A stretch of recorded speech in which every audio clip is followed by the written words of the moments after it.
guys, welcome back to the kitchen. Tonight we're going to roast up some butternut squash. This is absolutely a fall favorite, and squashes are hitting the markets like crazy right now. Butternut squash, acorn squash, winter squash, pumpkins, the gourds, they're all out there. Squashes are great because they are a good source of fiber, so you are going to have great digestion with your squash. A lot of them are super richly colored, mostly in kind of that orange range, so you're going to get a lot of good vitamin C, some really good antioxidants from that rich color, and they're just super yummy and comforting, and you can do pretty much whatever you want with a squash. You've got a really nice base flavor-wise that you can take in any direction. So we're going to do roasted butternut squash tonight, and we are going to do it two ways. We're going to do one half sweet and one half savory, and we will get into the prep for that right now. All right, so we've got our squash here. I'm just going to take the top, keeping my fingers back. Just going to slice that off. You can see we've got that beautiful orange-yellow color in here. And next we're going to cut it in half lengthwise. So we're just going to take this. You'll want a sharp knife. I probably grabbed a knife that's a little bit too small to get through this, but we'll make it work. You definitely want a larger knife to cut through these squash because they are going to be pretty tough. Until they cook down, they're pretty solid on the inside. There we go. All right, so here's our beautiful squash. I'm going to scoop out all of these seeds, and then we're going to add the seasonings. I've already got my oven preheating, and we're preheating it to about 375. So that's something you can get going before you even get all of your stuff going. So I'm going to scoop out these seeds, and we'll be right back. All right, so we've got the squash all scooped out. You can see we've really cleaned out that cavity. And so we're going to put them in our baking dish. I'm going to move this so that you guys can see that. So I just have them in a nice, fairly large baking dish. And like I said, we're going to do one sweet and one savory to kind of show off the different directions that we can go with this guy.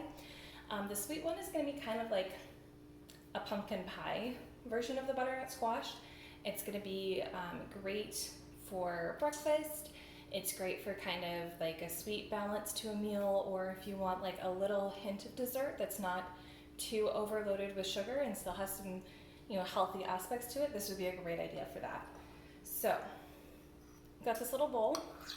In here I've got coconut oil, vanilla, maple syrup, and some pumpkin pie spice.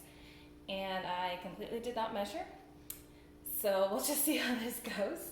And I'm just going to take a nice spoonful, just kind of spread it on here, and spread it in the cavity. So the coconut oil does a really good job of kind of holding all of those flavors together. The pumpkin pie spice, the maple syrup, the sweetness that's being added to it, the vanilla.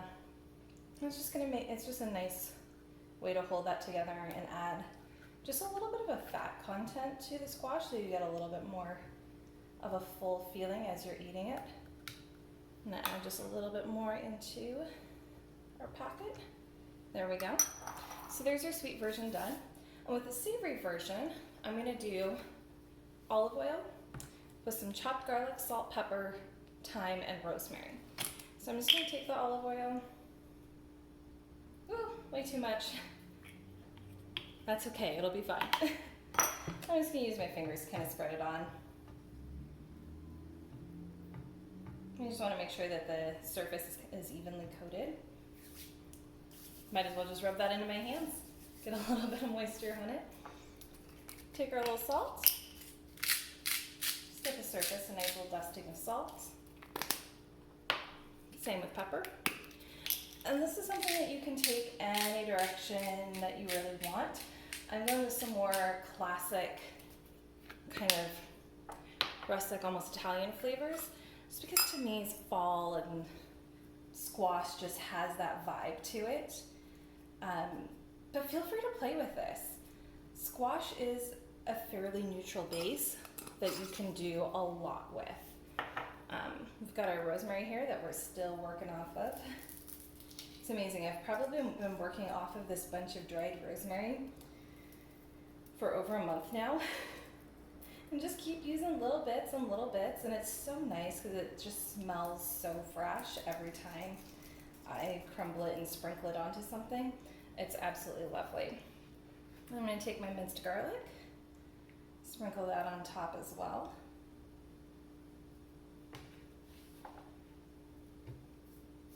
All right, so that is our prepped butternut squash, and I'm going to put these babies in the oven. That oven that I've got preheated to 375. I'm going to stick them in there for about 45 minutes. It'll just kind of depend on how long they get to be fork tender, but it should be about 45 minutes. And then we will take a peek at these and take a taste once they are done. Okay, these beautiful babies are out of the oven. As you can see, I can just stick my fork right into that.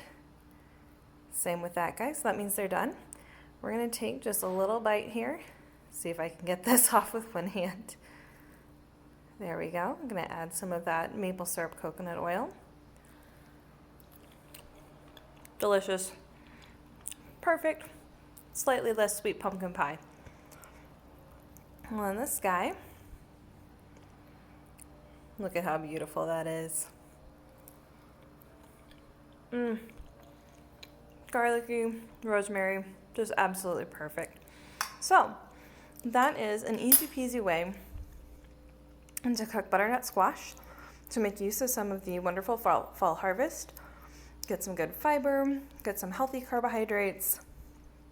Lots of different ways to cook this. You can really just let your imagination go and use whatever seasonings you want.